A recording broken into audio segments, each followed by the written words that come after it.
आज मला खूप साऱ्या ब्राउनीज बनवायच्या होत्या आणि मी बनवल्या. तर आजच्या व्हिडिओमध्ये मला तुम्हाला दाखवायचं आहे की मी पॅकिंग कसं करते. जेव्हा मला असं पर्टिक्युलर ब्राउनीज आता ज्यांची ऑर्डर होती ना, ॲक्च्युली ते माझे फ्युचर इन लॉजमधलेच होते.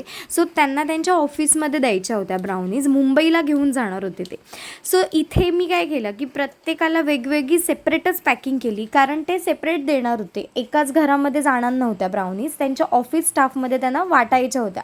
त्यामुळे मी इथे अशा पद्धतीने पॅकिंग केलं आहे की पहिल्यांदा तुम्ही कंटेनर बघा, हा 2x2चा असतो आणि ह्याच्यामध्ये परफेक्ट साईज बनते जी एक पर्सन खाऊ शकतो.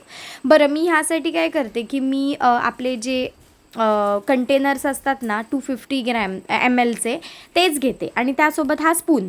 खूप स्वस्त आणि मस्त होऊन जातं पॅकिंग आणि दिसायला पण खूप छान दिसतं की तुम्हाला ते अफोर्डेबल असेल, कारण तुमच्या एरिया वाईज तुम्ही ब्राउनीचे रेट ठेवू शकतात. जर तुम्ही लोकलमध्ये राहतात ना, लोकल म्हणजे रुरल एरियामध्ये, तर तुम्ही जास्त महाग पण नाही देऊ शकत. सो हे अफोर्डेबल आहे आणि तुमचा लोगो लावायला विसरू नकात. आणि अशा पद्धतीने ना मी सगळं पॅकिंग केलं आहे.